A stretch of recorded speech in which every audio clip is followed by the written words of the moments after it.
마가복음 1장 1절서부터 8절까지 제가 봉독을 해드리도록 하겠습니다. 하나님의 아들 예수 그리스도의 복음의 시작이라. 선지자 이사야의 글에 보라, 내가 네 사자를 네 앞에 보내노니 그가 네 길을 준비하리라. 광야에 외치는 자의 소리가 있어 이르되 너희는 주의 길을 준비하라. 그의 오실 길을 곧게 하라. 기록된 것과 같이 세례 요한이 광야에 이르러 제3을 받게 하는 회개의 세례를 선파하니 온 유다 지방과 예루살렘 사람이 다 나아가 자기 죄를 자복하고 요단강에서 그에게 세례를 받더라. 요한은 낙타털 옷을 입고 허리에 가죽띠를 띠고 메뚜기와 석청을 먹더라. 그가 전파 이르되 나보다 능력 많으시니가 내 뒤에 오시나니 나는 굽혀 그의 신발끈을 풀기도 감당하지 못하겠노라. 나는 너희에게 물로 세례를 베풀거니와 그는 너희에게 성령으로 세례를 베푸시리라. 아멘. 연말 연시를 맞아 우리가 바쁘고 분주한 중에도 주의 날을 기억하게 하시고 이 아침에 주님 앞에 나와 주를 예배하며 주의 말씀을 청종할 수 있는 은혜를 주심을 감사합니다. 말씀이 선포될 때 우리에게 힘이 되게 하시고 위로가 되게 하옵소서. 기쁨이 되게 하옵소서. 예수님 이름으로 기도하옵나이다. 아멘. 할렐루야.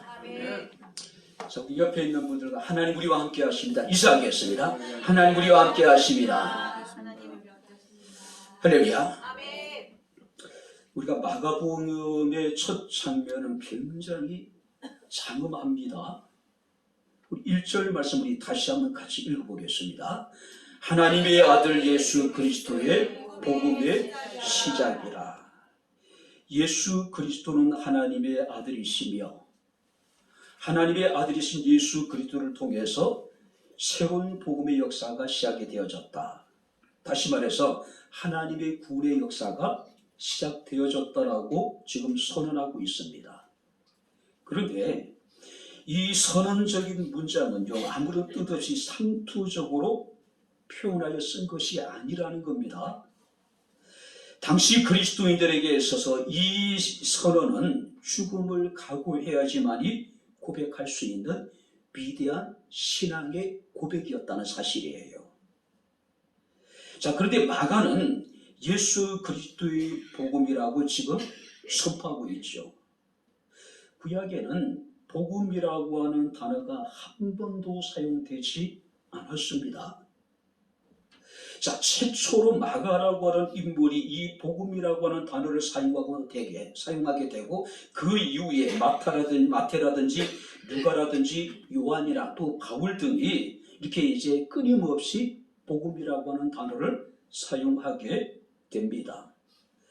한마디로 예수님은 복된 소식을 가져오는 복음 그 자체라고 하는 사실입니다. 그러니까 신약의 성경이라고 하는 것은 예수님의 생애와 예수님의 교훈에 관한 기쁜 내용인데 한마디로 요약하면은 복음이라는 거예요. 여러분들이 마가복음의 저자였던 이 마가는 바나바라고 하는 인물에 족합니다. 자, 바나바가 이 바울과 함께 1차 전도 여행을 떠나게 될 때 이 마가도 함께 동행을 하게 됩니다. 그런데 전도 여행이라고 하는 것이 굉장히 어렵고 힘들고 고통스러운 그런 여러분들의 여행이었습니다. 결국 이 마가는 중도에 포기해버리게 됩니다. 그리고 예루살렘으로 돌아가 버려요. 자, 1차 전도여행을 마치고 2차 전도여행을 이제 바나바 바울이 계획하는 과정에 있어서 이 마가 문제를 가지고 이 두 사람이 크게 다투게 돼요. 자, 바나바는 그래도 자신의 조카였기 때문에 이 마가를 데려가자는 생각이었고 바울도 생각이 달랐단 말이에요. 그래서 두 사람이 크게 다투고 이 두 사람이 서로 여러분들이 나누어지게 되는 결정적인 원인을 제공한 사람이 바로 이 마가라고 하는 인물입니다. 근데 성경 말씀을 보게 되면은 이 마가는 그 후에 돌이켜서 사도 바울이 로마 감옥에 있을 때에 바울과 함께 했던 인물로 우리가 이야기되고 있습니다. 뿐만 아니라 바울 이후에는 사도 베드로와 함께 여러분들이 동행하게 됩니다. 그래서 로마에서 사도 베드로의 통역자 역할을 했을 뿐만 아니라 이 사도 베드로의 그를 대필하는 그런 대필자로서 베드로 전후서를 기록했다라고 전해지기도 합니다. 자, 그렇다면 마가야말로 초대교회의 거대한 거목이었던 베드로와 함께했고 사도 바울과 함께했다라고 하는 것은 누구보다도 복음에 대해서 잘 이해할 수 있는 위치에 있었던 인물이라는 사실이에요.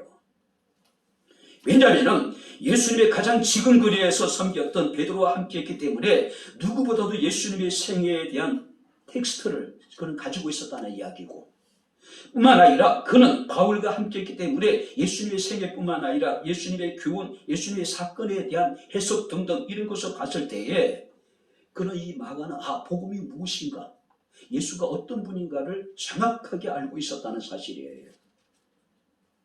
근데 이제 이 마가가 후대 사람들을 위해서 글을 써야 될 필요성을 느끼게 됩니다. 그리고 그가 쓴 글이 바로 이 마가복음이에요. 마가복음은 마태, 마가, 누가, 요한 모든 복음서 가운데 가장 먼저 기록되어진 책입니다.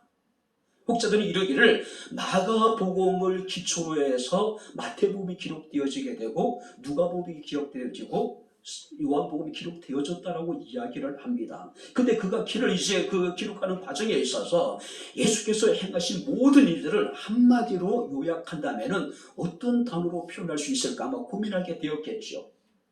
그러다가 아마 성령의 감동하심을 받게 되었던 것입니다. 그래서 예수님의 행적을 한마디로 그가 표현하는데 그게 뭐냐면은 유앙겔리온, 뭐냐면은 복음이라는 거예요. 복음이다. 자, 이 복음이라는 것은 기쁜 소식입니다. 복된 소식입니다. 일반적으로 두 가지 상황 때에 통용되어졌던 단어입니다. 첫 번째가 뭐냐면은 새로운 황제가 탄생했을 때, 또 왕자가 탄생했을 때 이것을 전하는 사람들을 우리는 이제 사절단이라고 이야기합니다. 바로 여기서 복음이라는 게 뭐냐면은 새로운 황제가 탄생하거나 황제에게 아들이 태어나게 되었을 때에 그것을 복음이라고 표현을 했어요. 또 하나는 언제냐면 전쟁에서 승리했다는 소식이 전해지게 될 때에 그들은 그것을 복음이라고 여기고 있었다는 거예요. 황제가 탄생하고 왕자가 탄생하게 될 때에 모든 백성들은 세상의 평화를 가져다 줄 새로운 황제에 대한 기대, 희망, 그래서 새로운 황제의 탄생은 그야말로 기쁜 소식이었고 또 복된 소식일 수밖에 없겠죠.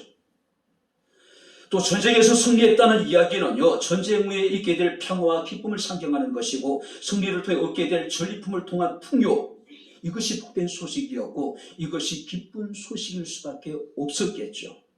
그런데 마가에 따르면은 예수 그리스도가 진정한 복음이라는 거예요. 예수 그리스도가 하나님의 아들로서 그는 그리스도가 되셨기 때문에 예수 그리스도를 믿는 모든 자들에게는 이것이 세상의 가장 큰 기쁜 소식이고 이것이 가장 큰 복음이 될 수밖에 없는 것이죠. 왜냐하면 예수 그리스도는 이 땅에 만왕의 왕으로 오셨기 때문에 그래요. 예수 그리스도는 모든 악과의 전쟁에서 그는 넉넉히 이기신 분이시기 때문에 그야말로 예수 그리스도만이 진정한 복음이 되고 진정한 기쁨이 되고 우리에게 진정한 큰 기쁨의 좋은 소식이 될 수밖에 없다라고 하는 사실입니다. 자, 그렇다면 마가 이야기는요, 전쟁에서 승리하는 것이 새로운 황제의 탄생이나 왕자의 탄생이 아니라 일확천금의 소식이 아니라 예수 그리스도께서 이 땅에 오신 그 자체가 세상에 무엇과도 비교할 수 없는 큰 기쁨이고 진정한 복음이 된다는 사실을 지금 우리에게 보여주고 있습니다. 자, 그래서 우리가 마태복음 2장 10절 말씀을 보게 되면은 동방의 박사들이 매우 크게 기뻐하였다라고 기록하고 있죠. 뿐만 아니라 우리가 누가복음 2장 10절 말씀을 보게 되면은 온 백성에게 미칠 큰 기쁨의 좋은 소식이라고 한 이유가 바로 여기에 있는 겁니다. 자, 마가여기서 복음이라는 단어가 최초로 사용되어지고 난 이후에 그 후에 복음은 하나님의 복음, 하나님의 은혜의 복음, 구원의 복음, 천국 복음, 영광의 복음, 평안의 복음 등등으로 표현되어지게 되는 모습을 우리가 보게 됩니다. 어찌됐든 간에 복음이라고 하는 단어를 최초로 사용한 인물은 이 마가라고 하는 인물이었다는 겁니다. 자, 그런데 이 마가는 복음의 시작을 선포하면서 그리스도가 아닌 그리스도의 길을 예비하는 한 사람을 먼저 소개를 해요. 그가 누구냐면은 세례 요한입니다. 자, 우리가 2절 3절 말씀을 보게 되면은 보라 내가 내 사자를 네 앞에 보내노니 그가 네 길을 준비하리라. 광야에 외치는 자의 소리가 있어 이르되 너희는 주의 길을 준비하라. 그의 오실 길을 곱게 하라고 말씀을 하고 있습니다. 이 2절 3절 말씀 말라기 3장 1절이라든지 이사야 40장 3절 말씀을 인용한 말씀입니다. 한마디로 마가가 소개하고 있는 이 세례 요한은 주의 오실 길을 준비하는 자라는 거예요. 오늘 왜 세례 요한이 등장이 중요한 의미를 가지고 있을까요? 이 세례 요한이 주의 길을 준비하는 자고 그가 세상에 났다라고 하는 것은 복음이 시작되어졌음을 이제 선포하는 것입니다. 다시 말해서 구약의 예언이 이제는 성취될 것을 지금 여기서 선포하고 있는 거예요. 그래서 요한복음 1장 19절 28절 말씀을 보니까 세례 요한은 자신을 가리켜서 나는 그리스도가 아니라고 이야기를 해요. 뿐만 아니라 나는 광야에서 외치는 소리라고 이야기를 합니다. 그리고 이어서 이르기를 나는 예수님의 신발끈 풀기도 감당하지 못할 자라고 이야기를 하고 있습니다. 오직 그가 증거했던 것은 자신의 뒤에 오실 예수 그리스도만을 증거하고 있는 거예요. C.S. 루이스라는 사람은 이런 이야기를 합니다. 우리는 에로서, 다시 말해 육체적인 사랑에서 태어나고 스툴게 부모의 사랑에서 성장하고 필로서 친구의 사랑에서 성숙되어지고 아가페 하나님의 사랑에서 완성되어진다. 다시 말하면은 하나님의 사랑이 성탄을 통해서 시작되고 그 하나님의 사랑이 성탄을 통해서 완성되어지게 된다는 이야기예요. 하나님의 사랑의 시작과 하나님의 사랑의 완성이 바로 성탄이고 이것이 오늘날 인류에게 주어진 가장 큰 복음이라는 거죠. 가장 큰 기쁨의 소식이 된다는 얘기예요. 자, 그렇다면 우리는 구약의 예언의 성취와 복음의 시작을 알리는 세례 요한을 통해서 복음의 시작인 성탄을 우리가 어떻게 맞이해야 될 것인가? 우리가 오늘 말씀을 살피면서 우리가 함께 은혜를 나누도록 하겠습니다. 자, 2절 3절 말씀 우리 다시 한번 같이 읽겠습니다. 선지자 이사야의 글에 보라 내가 네 사자를 네 앞에 보내노니 그가 네 길을 준비하리라. 광야에 외치는 자의 소리가 있어 이르되 너희는 주의 길을 준비하라. 그의 오실 길을 곱게 하라. 기록된 것과 같이. 자, 네 길을 준비하라. 너희는 주의 길을 준비하라. 그의 오실 길을 곱게 하라고 여기에 말씀을 하고 있습니다. 고대 사회 왕의 행차가 있을 때에 앞서 전령을 보내게 되겠죠. 왕의 행차를 알리고 왕을 맞는 백성들에 대해서 일단 교육을 합니다. 왕이 지날 때 어떻게 무엇을 하라고요. 그리고 왕이 머무는 숙소에 대해서 왕이 먹는 모든 음식에 대해서 일일이 전령들은 사전에 모든 것을 준비를 하게 됩니다. 혹시라도 왕의 행차하는 길에 있어서 방해물이 있으면 제거하기도 하고 길을 평탄케 하는 임무를 수행하기도 합니다. 자, 그런데 세례 요한은요, 주의 길을 준비하기 위해서 주의 길을 평탄케 하기 위해서 이 세상에 왔다는 사실이에요. 자, 여기서 길을 준비한다라고 하는 것은 금방 말씀드렸듯이 왕의 행차에 필요한 모든 것들을 준비한다는 의미가 있습니다. 또 다른 의미가 있는데 바로 그것은 뭐냐면은 돌이키다라고 하는 의미도 포함되어져 있다는 거예요. 자, 떠나다는 뜻을 가지고 있고 향하게 한다. 이 돌이키다는 의미 속에는 두 가지 의미가 있는데 떠나서 향하게 한다. 무슨 얘기일까요?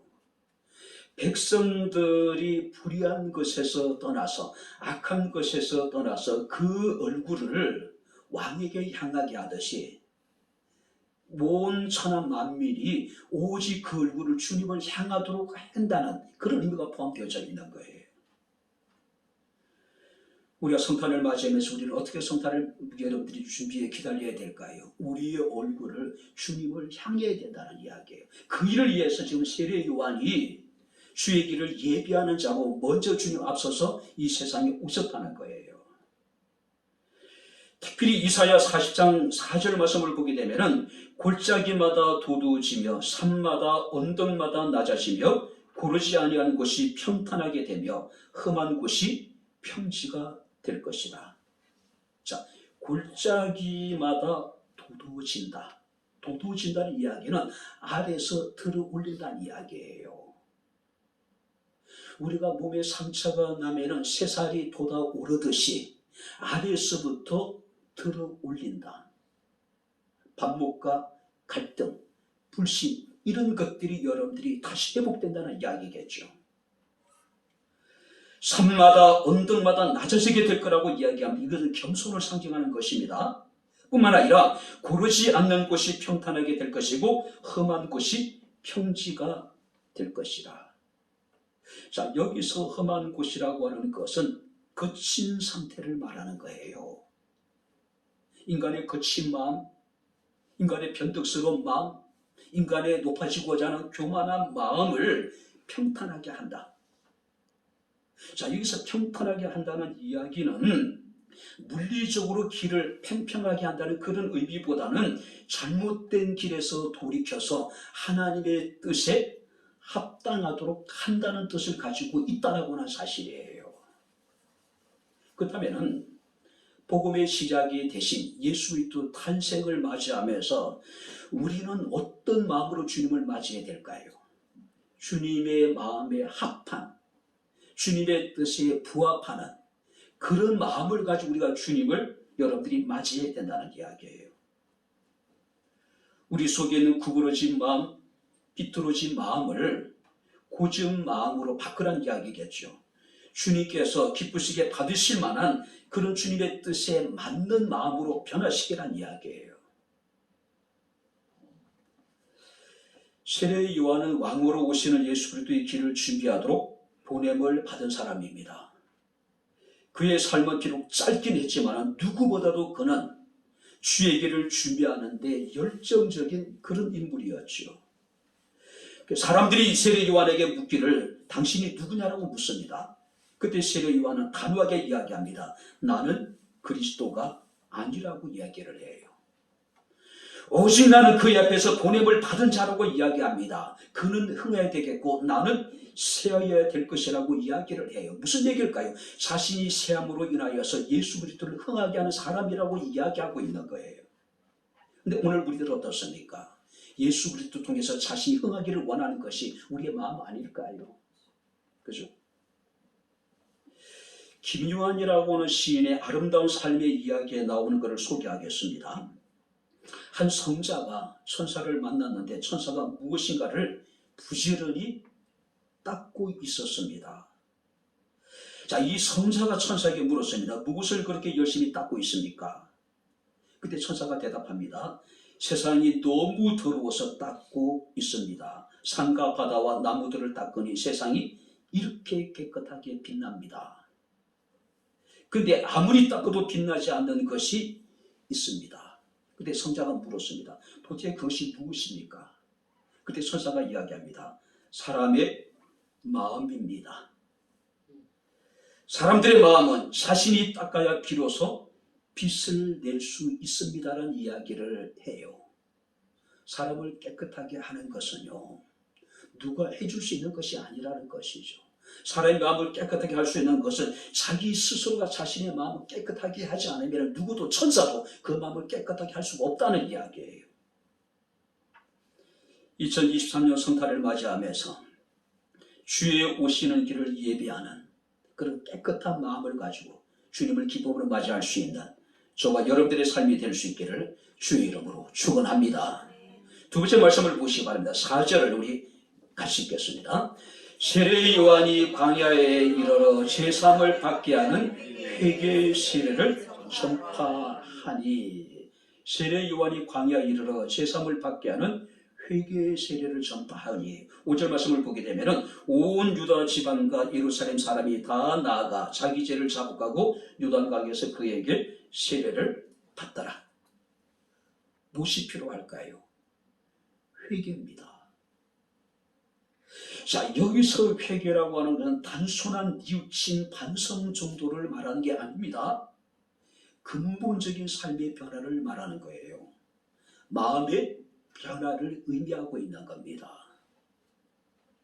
단지 우리가 여러분들이 성탄에 대한 기대와 설레임, 성탄의 즐거움에 우리가 사로잡힐 것이 아니라 우리가 성탄을 맞이하면서 먼저 우리 자신의 마음의 변화, 우리의 삶의 근본적인 변화가 반드시 있게 되어야 된다는 이야기예요. 왜냐하면 그런 사람들에게 성탄은 진정한 큰 복음이 될 수 있을 것이고 진정한 기쁨이 될 수 있기 때문에 그렇다는 거예요. 유대인들은 오랜 세월 메시아의 도리에 대한 열망에 불타오르고 있었습니다. 근데 지금 세례 요한은 그들의 마음을 지금 준비시키고 있는 거예요.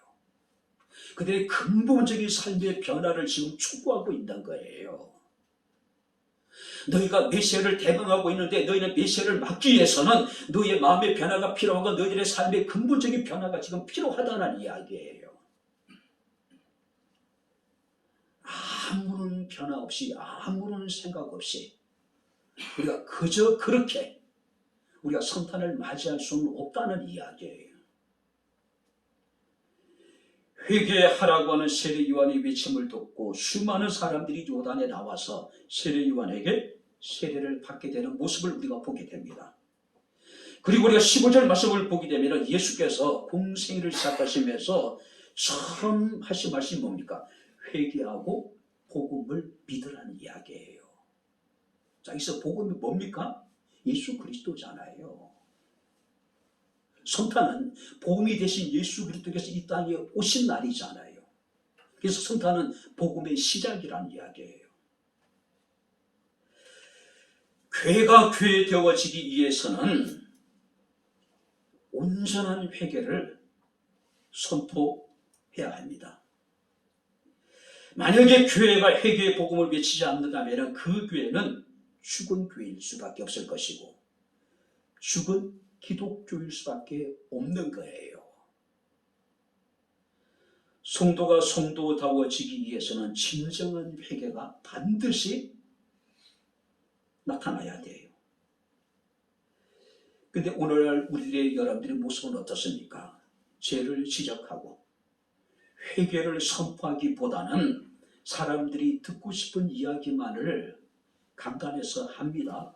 위로를 이야기하고 소망을 이야기하고 축복을 이야기하고 번영을 이야기하고 흔히 우리가 이것을 번영신학이라고 이야기를 해요. 존 파이퍼라고 하는 목사님은 번영신학을 쓰레기라고 표현합니다. 진정한 참된 복음이 강단에 선포되어져야 되는데 온갖 쓰레기만 이 강단에서 성도들에게 쫓아되어주고 있다는 거죠. 그리고 성도들은 복음이 아니라 쓰레기에 여러분들이 환호하고 있다는 거예요.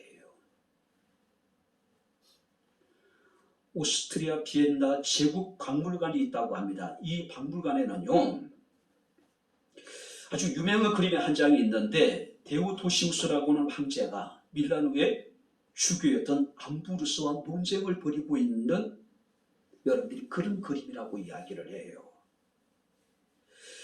데오도시우스라고 하는 인물은 로마의 콘스탄티누스와 또 유스티아니우스와 더불어서 3대 대제로 불립니다.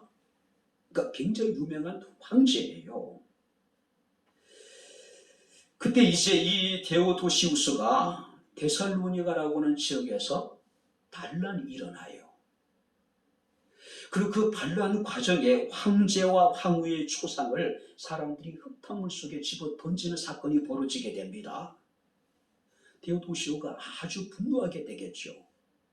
데살로니가 지역의 1500명의 선량한 양민들을 대대적으로 학살을 하게 됩니다. 로마 교회는 그런 황제의 행위에 대해서 정죄를 합니다. 죄인으로. 그러니까 수찬 정지 같은 걸 해요. 교회 예배 출석이라든지 성찬에 참여하지 못하도록 징계를 하게 됩니다. 근데 그래도 황제잖아요. 데오도시오 황제가 암브로스라고 하는 감독이 있는 교회 가서 예배를 드리려고 들어갑니다. 근데 암브로스 감독이 쫓아나와서 양팔을 벌리고 황제의 입장을 막아요.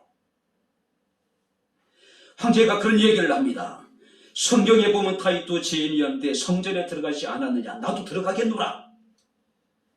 그런데 암브로스가 이런 이야기를 합니다. 당신이 다윗의 죄를 모방하겠다 하면 다윗의 회개도 모방하여 다윗처럼 회개하십시오. 그렇지 않으면 결코 교회에 들어올 수 없습니다. 그래서 이런 유명한 이야기를 합니다. 황제는 교회 안에 있는 것이지 교회 이에 있는 것이 아닙니다. 여러분들이 암브로스 감독하면 여러분들이 떠오르는 인물이 누굽니까? 모니카라고 하는 여인이시죠. 그의 아들이었던 어거스틴. 어거스틴이 정말로 방탕한 삶을 살게 됩니다. 그때 모니카가 자신의 아들을 위해서 기도하는 과정 속에 암브로스에게 자신의 아들의 문제를 가지고 상담을 하게 됩니다. 그때 암브로스 그런 얘기를 합니다. 기도하는 자식은 망하지 않습니다. 그 암브로스예요. 황제는 교회 안에 있는 것이지 교회 위에 있는 것이 아닙니다. 당신이 회개하기 전에는 결코 이 교회 안에 들어올 수 없습니다. 그리고 양팔을 벌려서 막아버리는 거예요. 데오도시우스 황제는 결국 교회 앞에서 수많은 군중들이 보는, 또 수많은 신하들이 그 옆에서 동의를 했는데 무릎을 꿇고 하나님 앞에 회개를 해요. 그리고 이제 예배당 안에 들어가서 예배를 드릴 수 있었다라고 이야기를 합니다. 진정한 회개가 손바되지 않으면 우리는 진정한 성탄을 맞이할 수 없다는 이야기예요. 어느 게 주일학교 교사가 어린아이들에게 회개에 대해서 가르쳤습니다. 여러분들이 지은 죄에 대해서 어떤 죄를 회개할 수 있을까요? 그때 어린아이가 하나가 이야기를 합니다. 저는 아무리 생각해도 저의 죄를 발견하지 못했어요. 근데 누가 회개해야 될지는 내가 정확하게 전 알고 있습니다. 어쩌면 오늘 살아가고 있는 우리들의 모습이 아닐까요? 내가 회개해야 됨에도 불구하고 우리는 자신의 회개의 제목을 찾지 못합니다. 그리고 누군가가 회개해야 될 것이라고 우리는 생각하고 있어요. 누가복음 3장 말씀 보니까 세례 요한은 회개에 합당한 열매를 맺으라고 말씀을 하고 있습니다. 그렇다면 여기서 회개에 합당한 열매는 어떤 열매일까요? 우리가 회개에 합당한 열매를 맺기 위해서 우리가 세상으로부터 완전히 분리되어야 될까요? 수도사처럼 오직 우리가 거룩한 일에만 전념해야 될까요? 모든 생각을 포기해버리고. 그건 아닙니다. 여기 회개에 합당한 열매라고 하는 것은 사람들과 관계 속에서 여러분들 우리가 회개의 열매가 맺어져야 된다는 이야기예요. 누가복음 3장 10절 14절 말씀을 보게 되면은 이 세례 요한은 회개의 열매에 대해서 이렇게 이야기합니다. 두 벌 옷을 가진 사람이 그렇지 못한 사람들과 나누고, 먹을 것이 있는 넉넉한 사람들은 그렇지 않은 사람들과 나누고, 세리들은 부과된 것 외에 거두지 말고 부당한 이익을 취하지 말고, 군인들은 물리적인 힘을 가지고 강탈하지 말며 거짓으로 고발하지 말며 받은 금요를 월급을 족한 줄로 알라. 두 벌 옷을 가진 사람이 그렇지 못한 사람에게 나누고, 먹을 것이 넉넉한 사람이 먹을 것이 없는 사람에게 나누고, 세리가 부과된 세금만을 거두고, 군들이 물리적인 힘으로 백성들을 강탈하지 않는 것, 받는 월급을 만족하는 것, 가장 기본적인 것이잖아요. 당연한 것이잖아요. 근데 왜 세례요한이 이런 얘기를 할까요? 그 기본적인 당연한 것조차도 그 시대 사람들이 그것을 행하지 않았다는 이야기예요. 어차피 오늘도 우리가 마찬가지 아닐까요? 자, 그리스도인으로서 당연히 우리가 예배를 드려야 될 것이고, 당연히 주의 것을 구별해 드려야 될 것이고, 또 섬김과 나눔을 통해서 그리스도의 사랑을 증거될 책임이 있잖아요. 근데 우리는 지극히 당연한 것을 행하지 않는 겁니다. 가장 기본적인 것을 우리가 행하지 않는 거예요. 회개에 합당한 열매라고 하는 것은 대단한 것으로 치부하지 말라는 이야기예요. 회개에 합당한 열매라는 것은 내가 도저히 행할 수 없는 무엇인가라는 것을 생각하지 말라는 이야기. 일상의 생활 속에서 가장 기본적인 것들을 먼저 행하는 것이 진정한 회개에 합당한 열매라는 거예요. 우리는 성찬을 목전에 두고 있습니다. 우리 스스로를 돌아보고 회개에 합당한, 여러분들이 복음에 합당한 모습으로 우리가 성탄을 함께 맞이할 수 있는 저와 여러분들이 될 수 있기를 주의 이름으로 축원합니다. 가장 기본적인 것이죠. 그죠? 기본적인 내일은 당장 우리가 여러분들이 성탄절이니까 당연히 우리가 주님 앞에 나와 기쁨으로 예배 드리는 것이죠. 감사함으로 예배를 드리는 것이고, 우리 가운데 나타나셨던 그 하나님의 사랑을 교회를 통해서 또 누군가에게 나누는 것, 가장 기본적인 것들이잖아요. 대단한 게 아니잖아요. 마지막으로 여러분들이 세 번째 7절 말씀을 같이 읽겠습니다. 그가 전파하여 이르되 나보다 능력 많으신 이가 내 뒤에 오시나니 나는 굽혀 그의 신발끈을 풀기도 감당하지 못하겠노라. 세례 요한은 스스로를 예수님 앞에 굽혀서 그의 신발끈 풀기도 감당하지 못한 자로 스스로를 낮춥니다. 우리가 요한복음 1장 19절부터 28절 말씀을 보게 되면 나는 그리스도가 아니다. 선지자 이사야의 말과 같이 주의 길을 곱게 하라고 광야에서 외치는 소리다. 내 뒤에 오시는 이의 신발끈을 풀기도 감당하지 못할 자라고 이야기를 합니다. 그리고 더 나아가서 요한복음 3장 30절 말씀을 보니까 감동적인 고백을 합니다. 그는 흥하여야 하겠고 나는 쇠하여야 하리라. 그는 철저하게 주의 길을 준비하는 자답게 실제적으로 오직 주의 오실 길을 준비하고 예비하는 삶을 살다가 하나님의 거룩한 순교의 희생의 제물로 하나님 앞에 드려지게 되죠. 우리가 주님 앞에 우리 자신을 낮춰야 되지 않을까요? 겸손한 마음으로 우리가 성탄을 우리가 여러분들이 준비하고 기다려야 되지 않을까요?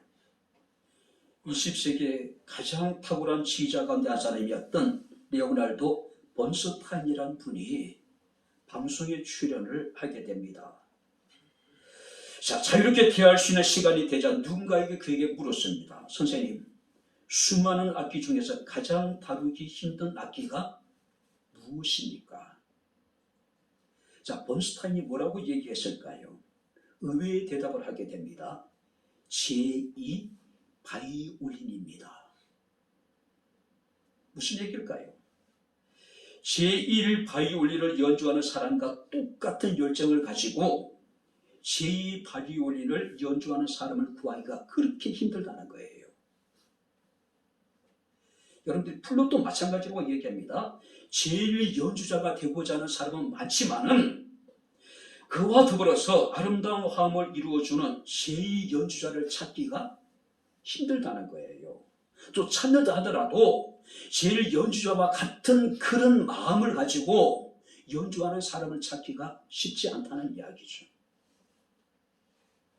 오늘 가장 중요한 것은요, 자신의 역할을 아는 것,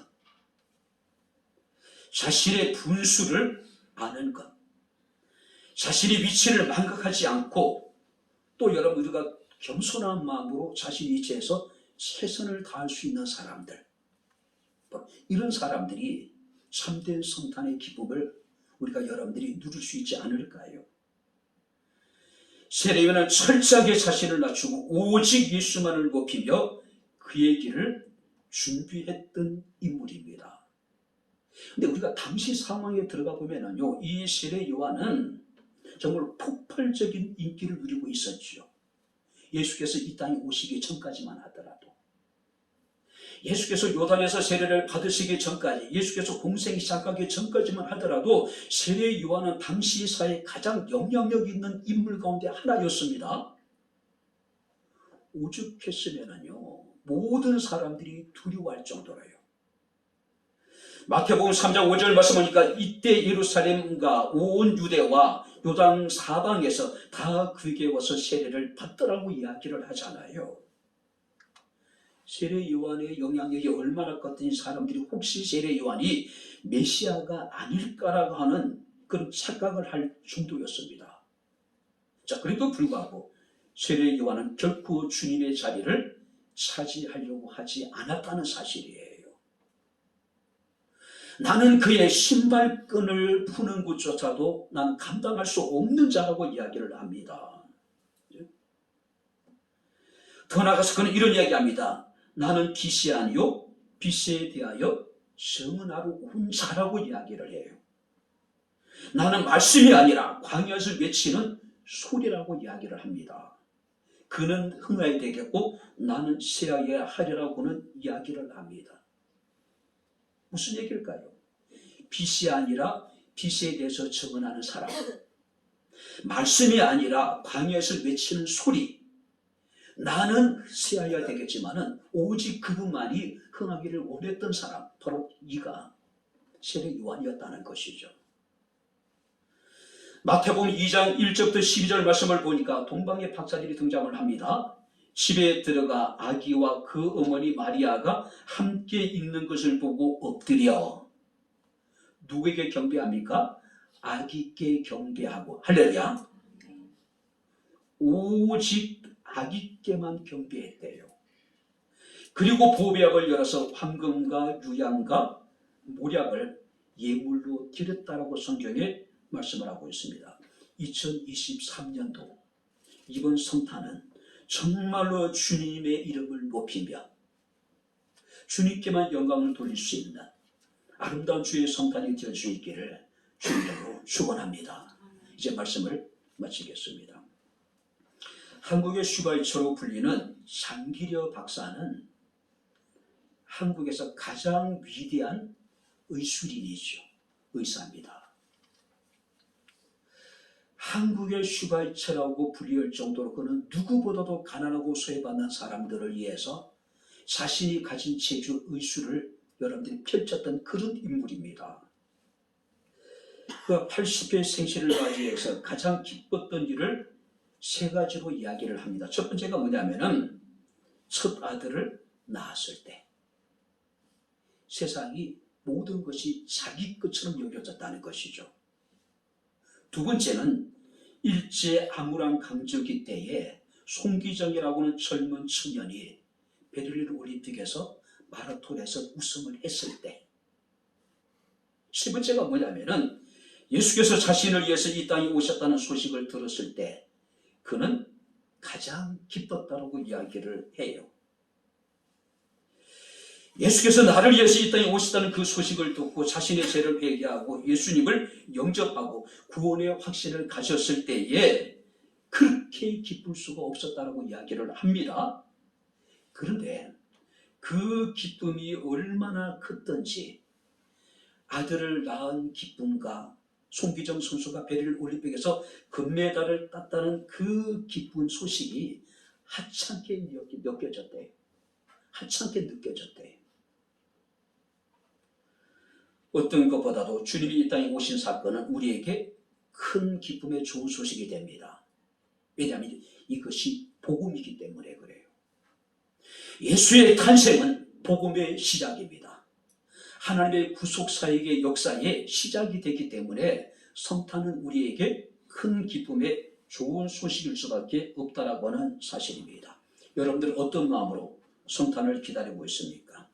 주님이 오심을 우리가 마음으로 준비해야 되지 않을까요? 우리가 철저하게 우리 자신을 한번 살피고 회개되지 않을까요? 우리 자신을 낮추고 우리가 마땅히 있어야 될 곳에서 우리가 해야 될 일을 하면서 기쁨으로 주님의 성탄을 맞이할 수 있는 저와 여러분들이 되어질 수 있기를 주의 이름으로 축원합니다. 기도하겠습니다. 주신 아버지 하나님, 우리 아버지 하나님의 은혜와 사랑을 진심으로 감사합니다. 연말정시 성탄에 우리가 분위기 속에서 우리가 흥청망청 시간을 보낼 때가 얼마나 많은지 모릅니다. 참된 성탄의 의미를 깨닫지 못하고 우리가 단순한 기쁨으로 성탄을 맞이하는 사람들이 얼마나 많은지 모릅니다. 아버지 하나님, 우리로 하여금 성탄을 복음의 시작임을 깨달아 알게 하시고 하나님의 구원 사역의 시작임을 깨달아 알게 하시고 오직 기쁨과 즐거움과 감사함으로 성탄을 기다리며 성탄을 맞이할 수 있는 백향목교회 사랑하는 모든 성도들이 되게 하옵소서. 예수님 이름으로 기도하옵나이다. 아멘. 이제는 우리 주 예수 그리스도의 은혜와 하나님의 크신 사랑과 성령님의 교통 교제의 제 충만 역사 인도하심이 복음의 시작이 되신 예수 그리스도의 성탄을 목전에 두고 살아계신 하나님을 영과 진리로 예배한 주의 사랑하는 모든 성도들 머리머리 이에 저들의 가정과 직장과 사업장과 이 교회와 이 나라 이 민족 이에 지금부터 영원토록 함께 있을지어다. 아멘.